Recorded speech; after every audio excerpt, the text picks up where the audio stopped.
स्वागत है जी आप सभी का एक बार फिर से स्कूपर के मंच पर। और आज की बातचीत हम एक बहुत ही महत्वपूर्ण जो चर्चा का विषय है वो पंजाब को लेकर है। यहाँ पे 2024 का जो चुनाव है उसमें बीजेपी एक एक बहुत इसका एक भारी एक स्टेक है इस बार पंजाब में, क्योंकि इस बार बीजेपी गठबंधन का हिस्सा नहीं है जैसे कि वो हुआ करती थी श्रोमणी अकाली दल के साथ। तो इस बार बीजेपी की क्या रणनीति है, किस तरीके का अभी तक उसका चुनावी अभियान है, और इसके साथ और जितने भी पहलू हैं इस चुनावी अभियान के, बीजेपी को किस किस्म का तजुर्बा, कैसा उनको रिस्पांस मिल रहा है। तो उसके लिए इस विशेष बातचीत में हमारे साथ एक विशेष मेहमान कर्नल जयबल सिंह, जो कि पंजाब बीजेपी के जो मुख्य प्रवक्ता है। तो कर्नल जयबल सिंह जी, बहुत बहुत स्वागत है आपका स्कूपर के मंच पर। आपसे सीधा सवाल पहला ये है कि बीजेपी जो है इसने सबसे ज्यादा देरी की है अपने 13 की 13 सीटों, अभी मेरा ख्याल है कि एक अभी भी बाकी है, उम्मीदवारों के जो नाम है उनको घोषित कर देंगे। तो जबकि सारी पार्टियों ने कर दिया है, अभी कल ही जो बीजेपी ने अपने 3 और उम्मीदवार जो है वो घोषित की। इस दलेरी सॉरी माफ कीजिएगा, इस देरी को हम कैसे समझें? क्या ये किसी किस्म की कमजोरी है? क्या कुछ ऐसा है कि बीजेपी कुछ डिफेंसिव मोड में थी, कि वो देख रही थी कि दूसरी पार्टियां कौन से उम्मीदवार उतार रही हैं? तो आपका क्या कहना है? एक एक आधिकारिक आपका टिप्पणी इस पे क्या है? थैंक यू राजू जी। मेरे को हमेशा ही आपके साथ बातचीत करने में बहुत अच्छा लगता है और स्कूपर के मंच पर आके I am feeling very good and very proud. आपका बहुत एक अच्छा सवाल है, दिलचस्प सवाल है।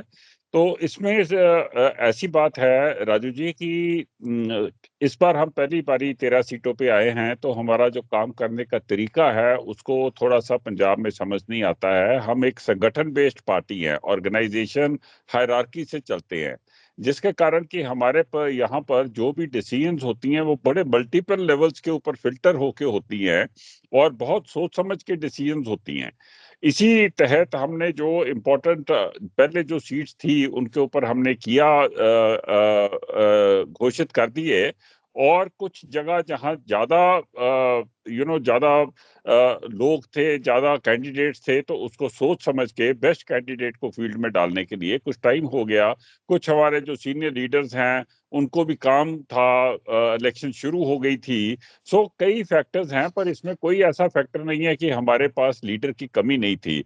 हम मैं आपको अभी बता देता हूं कि हमें इलेक्शन से पहले 250 एप्लीकेशंस मिली थी अक्रॉस इंडिया, जो कि स्टेट लेवल के ऊपर फिल्टर हुई थी।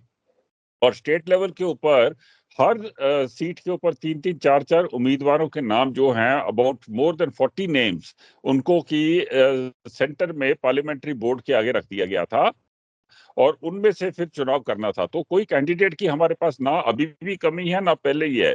पहले थी हमारे पास हर सीट के ऊपर 2-2 3-3 कैंडिडेट्स, और उससे भी ज्यादा हमारे पास अवेलेबल है। कर्नल साहब, जैसे पिछला तजुर्बा ये रहा कि आपके पास तो सीट्स जो आपके हिस्से में आती थी क्योंकि आपका गठबंधन था, तो तब ऐसी किसी समस्या का तो सवाल ही पैदा नहीं होता कि आपको बहुत से लोगों में से आपको कोई सिलेक्ट नहीं करना। तो इस बार तो 13 जो सीट्स हैं, और उसके लिए जो आपने बताया है कि ये प्रक्रिया जो अपनाई गई है, तो उसके चलते मेरा ये आपसे यही सवाल है, और जो कि ये सवाल मेरा नहीं है बल्कि एक ऐसा परसेप्शन भी बना हुआ जो मैं आपके समक्ष रख रहा हूं, वो यही है कि बीजेपी ने ऐसी कौन सी चीजों को अपने नाप तोल में लेके आए हैं कि उनको ये सारी सीटों पे इतना लंबा जो है वो वक्त लेना पड़ा है, और विशेषकर वो सीटें जो हो जहां पे वो पहले चुनाव नहीं लड़ती रही हैं, लेकिन पिछले जो विधानसभा के चुनाव में उसमें बीजेपी की वहां पे प्रेजेंस रही है। तो उसके जो है वो इस बार तो नहीं, लेकिन इससे पहले विधायक जो है वो जीतते रहे। तो मेरा ये आपसे पूछना है कि भाई इस बार जब आपने सिलेक्शन की कैंडिडेट्स की, तो सबसे मुख्य बात आपने कौन सी ऐसी क्वालिफिकेशन जो है उनकी वो सामने, क्योंकि उसमें बहुत से तो नए कैंडिडेट थे, तो आपका क्राइटेरिया क्या था उनके जो फाइनल शॉर्ट लिस्टिंग हुई है, किन किन पहलुओं को सामने रख के आपने उनको फाइनल टिकट दी? जी कनर एक साहब। और बहुत दिलचस्प सवाल आपने एक और पूछ लिया। सबसे पहले तो मैं आपको ये बताऊंगा राजू जी, देखिए हम पहले 23 सीट्स पर लड़ते थे और एक पर्टिकुलर एरिया पंजाब में सीमित थे, काफी देर तक हम वैसे रहे। जब हमारा गठबंधन जो है वो ब्रेक हुआ श्रोमणी अकाली दल के साथ, तो हमने एक बहुत ही एक साइंटिफिक और एक जैसे कि हमारी ऑर्गेनाइजेशन हमेशा बड़ी स्ट्रांग रहती है, हमारा संगठन बहुत स्ट्रांग रहता है, तो हमने अपने संगठन के एक्सपीरियंस के तहत अपने आप को पैन पंजाब में फैलाने की कोशिश की और उसमें हमें बहुत ज्यादा सपोर्ट मिला पंजाब के लोगों से, हर वर्ग के लोग से, हर कम्युनिटी के, हर कास्ट के लोगों से हमें बहुत सपोर्ट मिला। बहुत बड़ी तादाद में लोगों ने बीजेपी को ज्वाइन किया और हमने सबको वेलकम किया, सबको काम दिया, सबको आदर दिया, सबको सत्कार दिया और अपने साथ लेके चले। उसमें हमने ये भी इंश्योर किया कि सबको हमारी आइडियोलॉजी के बारे में पता लगे, क्योंकि हम एक आइडियोलॉजी में बंधी हुई पार्टी हैं, तो और उस आइडियोलॉजी और उस सिस्टम से बाहर हम नहीं निकलते हैं। तो हमारे यहाँ कई ऐसी चीजें दूसरी पॉलिटिकल पार्टीज में होती हैं जो यहाँ नहीं हो सकती हैं। मेरे जैसे आदमी के लिए तो इतना देख लो, मैं और अभी मैं यहाँ आ गया हूँ, यहाँ फौज से भी ज्यादा डिसिप्लिन है। तो ये यहाँ की ये एक महत्वपूर्ण बात है। तो जिस तरीके से अल्टीमेट जो क्राइटेरिया होता है जिससे सिलेक्शन होती है, ये तो पार्लियामेंट्री बोर्ड को ही पता होता है। तो उन्होंने क्या क्या सोचा और कैसे किया, पर एक से बढ़ के दूसरा जो जो हमारा कैंडिडेट है वो सक्षम है, वो कॉम्पिटेंट है, वो एक्सपीरियंस्ड है, वो हमारी आइडियोलॉजी के साथ बंधा हुआ है और वो बीजेपी का पूरी तरह से समर्थन देता है, बीजेपी की आइडियोलॉजी को, और पंजाब की तरफ उसकी निष्ठा है कि वो पंजाब में काम करेगा, पंजाब की बढ़ोतरी की तरफ चलेगा। तो ये सारी बातें जो हैं अगर आप देखोगे तो हमारे सारे कैंडिडेट्स के क्रेडेंशियल्स में ये सब कुछ फिट आता है। ऊपर से हमने सारी कम्युनिटीज को रिप्रेजेंट किया है, सिख्स हैं, हिंदूज हैं, बाकी सारे ओबीसी, एससी, महिला, तो हमने हर तरफ से जो है बैलेंस करके और किया है। तीसरी बात, हमारे यहाँ कोई भी विरोध नहीं हुआ। आप देखिए हर पार्टी में विरोध होता है, हम एक यहाँ नए जी। पहले आए हैं, किसी का कहीं कोई विरोध नहीं हुआ। और कई तो ऐसे आए जो कि इमीडिएटली आए हैं, जैसे लुधियाना में देख लो या कहीं देख लो। आ, आ, आप लुधियाना में रहते हो कि किस तरीके से एकदम से हिल मिल गए बिट्टू जी, रवनीत बिट्टू जी हमारे पार्टी में, हमारे वहां के डिस्ट्रिक्ट प्रेसिडेंट्स कितने जोर शोर से उनके लिए कैंपेन कर रहे हैं। क्या आपने एक भी किसी से शब्द सुना कि कोई कहे कि भी मेरे को नहीं टिकट मिली, इसको मिल गई तो ये लड़ाई हो गई और ये हो गया? ये है डिसिप्लिन। तो इसका मतलब कैंडिडेट्स की चॉइस ठीक थी, इसीलिए कोई विरोध नहीं हुआ पार्टी में कहीं भी। कनू साहब, ऐसा है कि आपने बताया कि पार्लियामेंट्री बोर्ड जो है बीजेपी का, उसने जो फाइनल सिलेक्शन, तो हम लोग पार्लियामेंट्री बोर्ड से तो पूछ नहीं सकते, तो इसलिए क्योंकि आप हैं, आप प्रवक्ता हैं और आप मिलते हैं, आपके बारे में ये भी एक सर्वज्ञात है कि आप मीडिया, वैसे तो है ही आपका, आपकी आपकी आपकी ड्यूटी ये है, लेकिन आप हमेशा जो है आप आगे होके मीडिया के जो सवालों का जो वो जवाब देते, तो इसलिए हमने आपसे पूछा, क्योंकि आप ही हमारे सामने, तो आप ही से पूछ सकते। तो आपने नहीं ये जो हम बात बताई कि आपने ये सब बिल्कुल बिल्कुल गहन एक अध्ययन किया, सभी के क्रेडेंशियल्स की हुआ और इतनी बारीकी से इतना वक्त लिया कि आपने अपने उम्मीदवारों के नाम घोषित किए। तो यहाँ पे सवाल ये बनता है कि अगर इतनी आपने इतनी मेहनत की गई है आपके पार्टी के द्वारा कैंडिडेट्स की सिलेक्शन में, तो ये भी होगा कि वो जीते भी। तो कन्नर साहब, आप क्या समझते हैं कि पंजाब की 13 सीटों में बीजेपी कितनी सीटें जो है उन पे अपनी जीत दर्ज करा सकती है, जिस तरीके के कैंडिडेट्स आपने लिए? आ, एक और बड़ा दिलचस्प सवाल है आपका राजू जी। देखो मैं बड़ा चढ़ा के कोई स्टेटमेंट्स नहीं देता, मेरी आदत है, मैं बड़ा हम्म, बैलेंस स्टेटमेंट्स देता हूँ। तो मैं हम्म, ज्योतिषी तो नहीं हूँ, प्रिडिक्ट करने के लिए तो मैं यहाँ नहीं हूँ, पर जैसे सारे कहते हैं कि 13 सीटों में संभावना। जीतोगे, तो हमारी भी उम्मीद है कि हम 13 में ही जीतेंगे। हम 13 में जीतने के लिए ही काम कर रहे हैं और वो काम हम 13 जी हाँ। में जीतने के लिए हमने इलेक्शन में शुरू नहीं किया, वो हम कई सालों से वो काम कर रहे हैं 13 सीटों में जीतने के लिए। जो काम कर रहे हैं, जिन्होंने बुनियाद बनाई है, जिन्होंने संगठन बनाया है, उन्होंने बहुत बैक ब्रेकिंग हार्ड वर्क डाला है इस संगठन को बनाने के लिए, और वो ही कैंडिडेट्स के साथ लगे हुए हैं कैंडिडेट्स को आगे बढ़ाने को। कैंडिडेट्स भी अच्छे हैं। हमारी पार्टी बड़ी पार्टी है। हमारी पार्टी जो है, देखो, ये कहना कोई होगा कि बहुत ज्यादा उम्मीद है कि हम सेंटर में आएंगे, तो हमें ये उम्मीद है कि क्योंकि हम सेंटर में आएंगे, तो अगर यहाँ से मैक्सिमम एमपीज हमारे गए सेंटर में, तो उनकी आवाज ज्यादा बुलंद होगी पार्लियामेंट में और पंजाब का फायदा होगा। उसी चीज को हम एज पंजाबी, बीजेपी के हिस्सा तो हैं, पर अगर आप मुझे पूछो कि पंजाबी होने के नाते मैं क्या चाहता हूं, तो मैं यही चाहता हूं कि मेरे एमपीज की आवाज बुलंद हो पार्लियामेंट में। और मुझे ऐसा लगता है कि अगर बीजेपी के एमपी वहां जाएंगे और बीजेपी की वहां सरकार बनने के चांसेस ज्यादा हैं, तो हम बीजेपी के यहाँ पंजाब के लोग बीजेपी के एमपीज को बहुमत दे के जितवाएंगे ही जितवाएंगे, क्योंकि उसी में फायदा लगता है।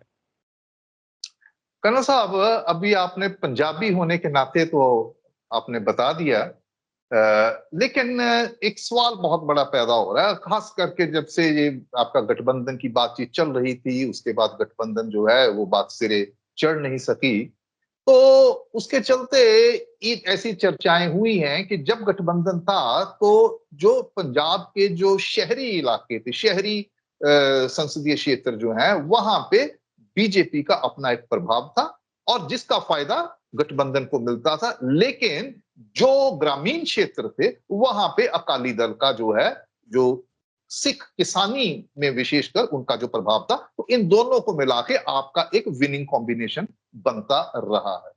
तो इस बार पंजाबी के होने के अलावा ये जो सिख होना का जो है, क्योंकि सिख बहुल जो बहुसंख्यक आबादी है पंजाब में, तो एक बड़ा हिस्सा आपको क्या लगता है कि वो बीजेपी के लिए एक नुकसान का कारण हो सकता है? वो वोट जो है सिख समुदाय का, वो बीजेपी को नहीं पड़ेगा? अगर पड़ेगा आपको लगता है तो किन वजह से? क्योंकि आप खुद भी आपकी जो धार्मिक पहचान है, आप सिख हैं, जाट सिख हैं आप, तो ऐसे चलते इन चर्चाओं का आप क्या जवाब देंगे कि सिख समुदाय बीजेपी के साथ, क्योंकि बीजेपी के बारे में यह माना जाता है कि बीजेपी एक धर्म विशेष, इसकी एक राजनीतिक पहचान अपनी धार्मिक पहचान के साथ जुड़ी हुई है। तो उसके चलते आप कैसे जो सिख समुदाय का वोट है, जो बहुत जरूरी है आपको जीतने के लिए, उसको आप किस तरीके से अपनी तरफ वो बीजेपी खींचने की आपकी रणनीति? जी। राजू जी, माफ करना, मैं अपना ही आपको उदाहरण दे दूंगा, उससे आपके सवाल का जवाब मिलेगा। मैंने 30 साल फौज में काटे, उसके बाद मैं मीडिया में था, डायरेक्टर एएनआई था 6 साल, और 2018 में मैं पंजाब वापस आया। अपने सारा, मतलब मैंने ये सोच के आया था कि मैं रिटायर होऊंगा। 2018 में मैं इतना घूम फिर के 30-40 साल पंजाब में अपने अपने सूबे में वापस आया। उस टाइम के ऊपर जब मेरे ऊपर थोड़ा प्रेशर पड़ा कि मेरे को सोशल लाइफ में पढ़ना चाहिए, पॉलिटिक्स में पढ़ना चाहिए, तो मेरे पास ऑप्शन हर पार्टी में जाने की थी, क्योंकि मेरे कॉन्टैक्ट्स हर पार्टी में थे एएनआई के थ्रू। कांग्रेस में भी थे, श्रोमणी अकाली अभी भी हैं, ऐसी कोई बात नहीं है, हम कोई दुश्मन थोड़ा ना एक दूसरे के। तो बिल्कुल। मैंने फिर भी बीजेपी चुनी और बीजेपी में आया। ये मेरी पहली पॉलिटिकल पार्टी है। पॉलिटिकल जितना भी मैंने जिंदगी में काम किया है वो बीजेपी में किया, तो कुछ तो सोच के आया हूंगा ना। तो जो मैं सोच के आया हूं वो राइट थिंकिंग, जब बीजेपी ने अपने आप को एक्सपेंड करना शुरू किया, गठबंधन टूटा, लोगों को पता लगा कि ये अभी पार्टी ये खुद मुख्तार होकर यहाँ काम करेगी, ऐसे मेरे जैसे राइट थिंकिंग सिक्स, बहुत सारे वर्ग के, बहुत सारी कास्ट के, बहुत सारी प्रोफेशंस के, बहुत बड़ी तादाद में बीजेपी के साथ जुड़े हुए हैं। I was one of the first people to join the BJP in 2021, जब ये मतलब गठबंधन के बाद 6 सिख अगर आप पढ़ोगे तो उसमें आता 6 prominent six joined BJP. I was one of them, one of the first. जब हमने ज्वाइन किया है तो बीजेपी के ऑफिस में जब जाते थे तो आपने सही कहा, वहां ज्यादातर हिंदू ही नजर आते थे। थोड़ी थोड़ी देर के बाद अभी जाके बीजेपी के ऑफिस में जाओ या बीजेपी के किसी सम्मेलन में जाओ, आपको पगड़ियां ही पगड़ियां नजर आती हैं। तो ये एक ऐसी सोच है राजू जी कि सब सोचते हैं, देखो ये कहना कि हम सिर्फ एक हिंदू सेंट्रिक पार्टी है, ये ठीक नहीं होगा। पार्टी तो सबके लिए है, पर एक तरह से प्रचार ऐसा कर दिया हुआ है कि हम हिंदू सेंट्रिक पार्टी हैं, जो कि मेरे को लगता है कि इस इलेक्शन के बाद वो जो प्रचार है उसको वो काफी दब जाएगा। हमें ये लगता है जो सिख ज्वाइन किए हैं बीजेपी में, उनको ये लगता है कि बीजेपी में ज्वाइन करके ही जो समस्याएं हैं पंजाब की, बहुत बड़ी समस्याएं हैं, हमारी बहुत बड़ी समस्या, सबसे बड़ा तो ये है कि हमारे ऊपर 4 लाख रुपए करोड़ रुपए का कर्ज चढ़ा हुआ है, माइग्रेशन हो रही है, ड्रग्स हैं, सैंड माइनिंग है, एनवायरमेंट है। तो ये बहुत बड़ी चीजों से हम जूझ रहे हैं, जिसको कि आप you need a good organisation, you need good wherewithal है, and you need the will power. Wherewithal मतलब कि आपको फाइनेंशियल क्लाउड चाहिए। ये तीन चीजें जो हैं, organization, wherewithal and willpower, ये तीन चीजें इस टाइम के ऊपर सिर्फ बीजेपी के पास है। और हमारे हालात ये हैं कि अगर हमने टाइम से अपने आप को ठीक नहीं किया तो पंजाब शायद इरिट्रीवेबली डाउनस्लाइड में चला जाए। तो मुझे लगता है, और मेरे साथ जो और भी जो सिख ज्वाइन किए हैं, जिनके साथ मैं बातचीत करता हूं, हमें लगता है कि जो हमारी समस्याएं हैं उनका हल जो है वो सिर्फ बीजेपी के पास है और किसी पॉलिटिकल पार्टी के पास नहीं है, इसलिए हमने ज्वाइन किया है। कर्नल साहब, ये जो हम खबरें सुन रहे हैं, देख रहे हैं कि ग्रामीण क्षेत्रों में विशेषकर जो किसान हैं वो बीजेपी का भरसक जो है विरोध कर रहे हैं, सवाल भी पूछ रहे हैं, रोक भी रहे हैं, काली झंडियां भी दिखा रहे हैं। और वो जो देहात है, वो जो सिख जो किसानी है, उसको उसको आप किस तरीके से देखते हैं कि अगर वो सिख किसानी जो है वो आपके साथ नहीं है, जो इस किस्म की विरोधता हो रही है, आप उसको कैसे डील कर रही, बीजेपी उसको कैसे ले रही है, इस विरोध को कैसे वो इसको इस कुछ है आपकी रणनीति कि आप उसको अपने पक्ष में लाने के जो है वो जो आपके पास आप कोई विशेष कोशिशें कर रहे हैं? हाँ, ये एक बहुत सेंसिटिव क्वेश्चन है जिसका आंसर हमेशा ही थोड़ा चैलेंजिंग होता है। तो मैं ये बताना चाहता हूँ आपको राजू जी कि ऐसा नहीं कहा जा सकता कि सारे किसान, जितना भी किसान वर्ग है, वो एकजुट होके बीजेपी के विरोध में है या किसी दूसरी पार्टी को समर्थन दे रहा है। पंजाब के जो वोटर्स हैं वो बड़े एनलाइटेंड वोटर्स हैं, स्पेशली हमारे ग्रामीण क्षेत्र के जो वोटर्स हैं, एनलाइटेंड वोटर्स हैं, वो अपनी वोट को गवाते नहीं हैं, बड़ा सोच समझ के देते हैं। वो इस टाइम पर देख रहे हैं, पार्टियों को टो रहे हैं, जिसको कहते हैं पंजाबी में टोना। तो वो पार्टियों को एसेस करने की कोशिश कर रहे हैं कि कौन सी पार्टी जो है वो हमें सही उनसे सवाल पूछ रहे हैं, आपसे भी पूछ रहे हैं, कांग्रेस से भी पूछ रहे हैं। वो अपना अपना अपना माइंड बना रहे हैं कि हमने किस तरफ जाना है। तो उसमें हम भी उनका जवाब देने की पूरी कोशिश कर रहे हैं। देखो, हम हैं एक रूलिंग पार्टी है पंजाब में। ये हमेशा होता है कि रूलिंग पार्टी के साथ थोड़ा बहुत विरोध जो है पंजाब में, ये हमारी एक फितरत है पंजाबियों की, कि दिल्ली को हम अपना अपना कभी नहीं मानते हैं, दिल्ली को अलग ही मानते हैं। तो हम दिल्ली में बैठे हैं, पर वो ये नहीं जानते हैं कि हमारे दिल में उनके लिए बहुत प्रेम है, हम उन्हीं के लिए तो काम करना चाहते हैं। बीजेपी ये समझती है राजू जी कि जब तक किसान, यूथ, विमेन और पुअर, इनको हम एम्पावर नहीं करेंगे, हम हिंदुस्तान को आगे नहीं लेके जा सकते। जो हमारा 5 ट्रिलियन का जो एक मकसद है इकोनॉमी का, उसमें किसान एक बहुत बड़ा वर्ग है। हम ये बात समझाने की कोशिश कर रहे हैं पंजाब के किसानों को, और बहुत हद तक हम इसमें सक्सेसफुल भी हो गए हैं।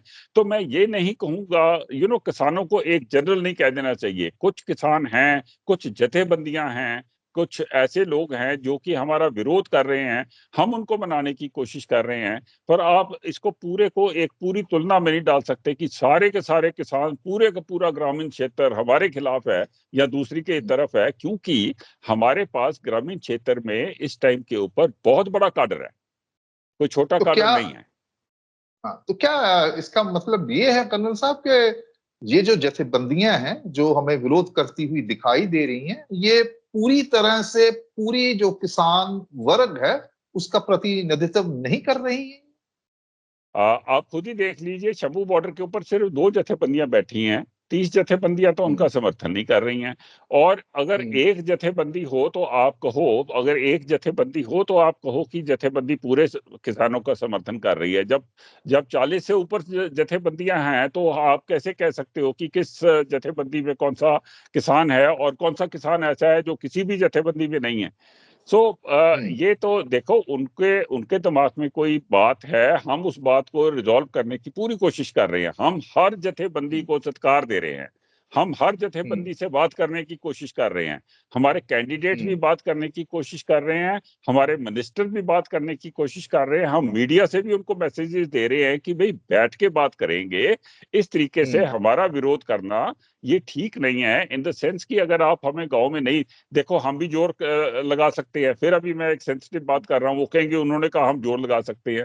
वो भी तो जोर लगा रहे हैं, हम भी कर सकते हैं, पर हम नहीं करना चाहते ऐसा। हम कहते हैं कि बात को सुलझाएंगे बातचीत के साथ, प्रेम के साथ, ताकि पंजाब का जो पहले इतना ज्यादा नुकसान हो गया है, उस नुकसान को बढ़ाने में हमारी कोई हिस्सेदारी ना हो। तो उस तरीके से अगर देखा जाए तो हम कौन सा कहते हैं कि जथेबंदियां जो कह रही हैं बिल्कुल गलत है। हम कह रहे हैं कि उनका पॉइंट ऑफ व्यू है, हम डिस्कस करने को तैयार हैं। जब हमारी गवर्नमेंट आएगी हम फिर डिस्कस करने के लिए बैठेंगे। इलेक्शन शुरू होने से पहले भी हमने डिस्कस किया था, इलेक्शन होने के बाद भी हम डिस्कस करेंगे। क्या पार्टी लेवल, पार्टी के भीतर इस बात को लेके किसी किस्म की आशंका है कि अगर किसान जो इस तरीके का ही उनका रवैया रहा, तो बहुत सारी मांगे हैं, जैसे वो एमएसपी की जो लीगल गारंटी की बात कर रहे हैं, जो बड़ी प्रमुख उनकी मांग है, तो जो अभी तक मानी नहीं गई है, तो क्या पार्टी के अंदर कुछ ऐसी आशंका है कि इसका कोई एडवर्स इम्पैक्ट वोटों की शक्ल में वो पड़ सकता है इन चुनावों का और नतीजों को प्रभावित कर सकता है? कुछ हाँ, ऐसा है आपके? देखो ऐसा है राजू जी, बीजेपी एक बहुत बड़ी पार्टी है, बड़ी डिसिप्लिन्ड है, संगठनात्मक पार्टी है, संगठन के साथ जुड़ी हुई पार्टी है। हम लोगों का दिल जीतने में अपना फोकस करते हैं। हम पार्टी इलेक्शन के रिजल्ट्स के बारे में ज्यादा नहीं बॉदर करते हैं। हमारे प्राइम मिनिस्टर के बारे में ये पता है कि वो जब भी अपनी मीटिंग्स में बैठते हैं, जहाँ मेरे कुछ मित्र भी उनके साथ बैठे होते हैं, वो कहते हैं कि आप लोगों का, आप ये पॉलिटिक्स को सोचने के बगैर आप लोगों की सोशल अपलिफ्टमेंट के बारे में सोचो, राजनीति बाद में कर लेंगे। ये हमारी सोच है। और हम बड़ी पार्टी हैं, हम पूरी ईमानदारी से, पूरे निष्ठा से, पूरे डिसिप्लिन से दिन रात जान लगा के काम कर रहे हैं पंजाब में, और लोगों का दिल जीतने की कोशिश कर रहे हैं। हम सारे अपने कैंडिडेट्स के साथ खड़े हैं। आपने देखा है बीजेपी में कोई भी विवाद नहीं है, हर एक जगह विवाद है। अब लोग हमसे पूछते हैं कि आपके पास क्यों आ रही है, सारे आ रहे हैं। तो भाई वो जो आ रहे हैं उनसे पूछो ना कि उनको हमारे में क्या अच्छा लगता है। मैंने तो अपना आपको बता दिया कि मैं क्यों आया, उसी तरीके से सबके अपने अपने रीजंस हैं। जी वॉशिंग मशीन है, सब कुछ ठीक हो जाएगा। आप मेरे को ये बताओ राजू जी कि अगर हम जबरदस्ती किसी को लेके आएंगे, क्या वो हमारे किसी काम का होगा यहाँ? वो तो एक, वो कैसे बिल्कुल। कहते हैं, विभूषण, या वो तो अंदर से हमें खोखला कर देगा ना। हम तो उसी को लेके आते हैं जो हम समझते हैं कि वो हमारे लिए ईमानदारी से, हमारी आइडियोलॉजी से जुड़ के काम करके पार्टी को आगे लेके जाएगा। तो ये सब देखो, ये करना होता है। हर पार्टीज को एक दूसरे को इलेक्शन के नहीं, टाइम पर भंडना होता है, तो उनका काम है, वो करते हैं। मैं उनको नहीं रोक रहा हूँ, वो इट इज देयर बिल्कुल, राइट, दे बिल्कुल, कैन डू इट। हाँ, मैं कभी नहीं तो क्या, रोकता हूँ किसी को। तो कन्ना साहब क्या ऐसा है कि भाई लोग तो आना चाहते हैं, तो क्या आपने कुछ ऐसा फिल्टर लगाया है कि भाई नहीं, जरूरी नहीं है कि सभी को लेना है, जैसे कि एक प्रभाव विरोधी आपके बनाने की कोशिश कर रहे हैं कि भाई ये तो जो भी आए उसको स्वागत करते हैं, तो आपने कुछ फिल्टर बनाया हुआ है, रखा हुआ है कि भाई ये कुछ ऐसी कंडीशंस, ऐसी शर्तें हैं, अगर आप उनको पूरा करेंगे तब इसका ये मतलब नहीं है कि आप सिख हो, पगड़ीधारी हो, तो आप बीजेपी में आपका स्वागत, आप एंटर कर सकते हो। ऐसा कुछ आपने देख कोई बार रखा हुआ है? देखो, स्वागत तो सबका है, सबका अच्छा। स्वागत है। अगर जो हमारी हम्म। आइडियोलॉजी के साथ मिलता है, देखो आज सारे पढ़े लिखे हैं पंजाब में, तो खासकर एनलाइटेंड वोटर्स है, राइट। वो सब बीजेपी की हम्म। आइडियोलॉजी को जानते हैं। वो सब हम्म। देखते हैं कि बीजेपी के बारे देश में क्या बात होती है, विदेश में क्या बात होती है। सबके लोग बाहर बैठे हुए हैं, वो सोच समझ के ही आते हैं हमारे पास। तो हर लेवल के ऊपर लेना होता है तो हम लेते हैं, पर अगर आप सिर्फ टॉप के लेवल के ऊपर बात करो कि जो टॉप के लीडर्स आते हैं, तो आपने नोटिस किया होगा कि कोई भी टॉप का लीडर ऐसा जो आता है उसको हमेशा कोई सेंटर का मिनिस्ट्री वगैरह या कोई बहुत हमारा ऊंचे ओहदे का बंदा स्टेट के लेवल पे उसको स्वागत कर रहा होता है। इसका मतलब है कि उस टॉप के लीडर के आने के लिए इसकी जो बातचीत है, इसकी जो चर्चा है, वो बिल्कुल ऊपर तक जाती है। वहीं से एक हाँ आती है तो फिर किसी को लिया जाता है। ऐसे नहीं, टॉप के लीडर जी। की बात कर रहा हूँ कि जो जो अच्छा, लेवल के अभी जो बाकी है सारे हमारे भाई हैं। जैसे या, हमारे मंडल में भी कई मंडल के कई लोग आते हैं। पटियाले में मैं रहता हूँ, मंडल के जी ये ज्वाइन करना चाहते हैं। मैं उनको घर बुलाता हूँ, चाय पिलाता हूँ, उनको सरोपा डालता हूँ, फोटो खींचता हूँ, और वो हमारे लिए हम्म काम करना शुरू कर देते हैं। एक बात का ख्याल हम्म रखना है राजू जी आपको, बीजेपी का एक प्रिंसिपल है, हर काम के लिए कार्यकर्ता, हर कार्यकर्ता के लिए काम। इसका मतलब कि हम्म जो हमारे पास ज्वाइन हो जाता है ना, उसको हम फिर घर नहीं बैठने देते, उससे हम हम्म काम जरूर लेते हैं, उसको मान सत्कार भी देते हैं, उसको बीजेपी का हिस्सा भी मानते हैं, और उसको जरूर पार्टी में करने के लिए काम देते हैं। और हमारी पार्टी में कोई काम छोटा नहीं है, कोई काम बड़ा नहीं है। अगर हम्म मैं स्पोक्स पर्सन हूं तो मैं अपने मंडल में भी जाके काम करता हूं, अपने मंडल के प्रधान के नीचे बैठ के मैं काम करता हूं अपने मंडल के अंदर। वो जो आदेश देगा, अभी जब जब इलेक्शन चलेगी, तो जब डोर टू डोर प्रचार करना है, तो मैं अपने मंडल के प्रधान के नीचे ही प्रचार करने के लिए निकलूंगा। तो हम ऐसे भेदभाव नहीं करते, सब कार्यकर्ता होते हैं, उसी तरीके से हम चलते हैं। तो सबके लिए काम है, जो जितने आ रहे हैं सबको हमने गेनफुली एम्प्लॉय कर रखा है। ठीक है। नहीं, ये बात तो है, यही तो विशेषता है आपकी पार्टी की, क्योंकि आपका संगठन जो है वही आपको दूसरों से भिन्न करता है, और यही बीजेपी की एक बहुत बड़ी ताकत भी है। कन्ना साहब, अभी आपने बातचीत में ये बोला कि भाई ये जो चुनाव है, ये जरूरी नहीं है कि इनके जो क्या नतीजे आएंगे सिर्फ उनको सामने रख के ही ये चुनाव लड़ रहे हैं। तो आपकी एक लंबी लड़ाई है, विशेषकर पंजाब को लेकर। तो क्या हम ये मान सकते हैं कि इस बार आप अकेले चुनाव लड़ रहे हैं, तो आपकी party you are simply testing waters, और आपका निशाना 2027 का असेंबली का चुनाव है? ये आम नहीं चर्चा जी, हो रही है इस बात की। हमारा कोई 2027 की असेंबली का नहीं है। हमने तो पंजाब में हर इलेक्शन जीतनी है।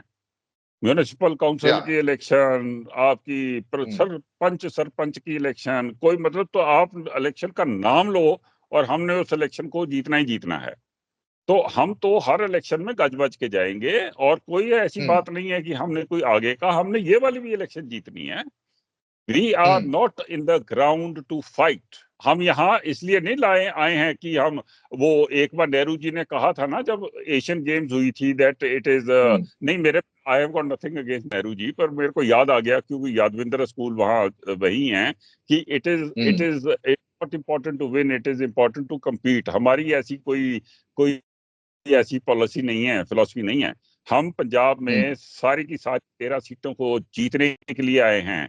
और जो मैंने आपको हम्म कहा था ना, हर कार्यकर्ता के लिए काम, हमारा काम हम्म ऐसा है। हमने कोई भी काउंसिल की, ग्राम पंचायत की, किसी भी तरीके की कोई ऐसी इलेक्शन नहीं है जिसको हम छोड़ेंगे। हम सारों में लड़ेंगे, सब जीतेंगे। कर्नल साहब, क्योंकि ये अभी चुनाव तो अभी अभी यूं कहें कि अभी इसकी शुरुआत ही हुई है, सही मानों में अभियान जो है अपनी चरम सीमा पे तो अभी उसने पहुंचना है।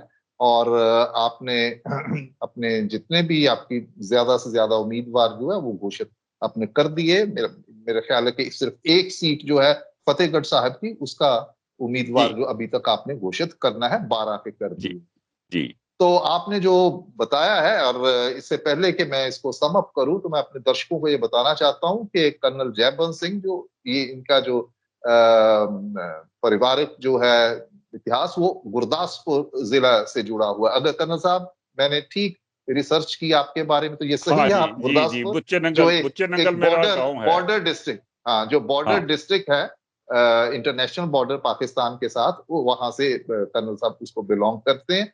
और कर्नल साहब, दोबारा फिर आपने बहुत महत्वपूर्ण जानकारी आपकी पार्टी की तरफ से, उसकी क्या रणनीति है, और आपका जो दावा है और आपका जो उत्साह है जो कि हम सारी सारी सीटों पे जीत दर्ज करने के लिए मैदान में उतरे हैं, तो इस पे और विस्तृत चर्चा जैसे जो चुनावी अभियान है और आगे बढ़ेगा, तो हम दोबारा फिर से आपसे ये निवेदन करेंगे, आप ज़रूर हमारे लिए वक़्त निकालें और स्कूपर के जितने भी दर्शक हैं, उनके साथ अपनी पार्टी के बारे में ज़रूर एक बार उनके साथ रूबरू हों। तब तक के लिए बहुत-बहुत धन्यवाद कर्नल जयबंश सिंह जी, आपका हमारे साथ जुड़े रहने का और हम अपने दर्शकों को भी उनका बहुत-बहुत धन्यवाद कि जो इस वीडियो के ज़रिए हमारे साथ जुड़े हैं। अगले वीडियो तक के लिए आप हमारा इंतज़ार कीजिए। बहुत-बहुत धन्यवाद। शुक्रिया। Thank you very much. Thank you Raju ji. जब बुलाओगे हम तभी आएँगे। आपके साथ तो इंटरव्यू बहुत-बहुत करने में धन्यवाद। और डिबेट करने में हमेशा बहुत अच्छा लगता है। बहुत-बहुत धन्यवाद। बहुत-बहुत धन्यवाद। Thank you ji.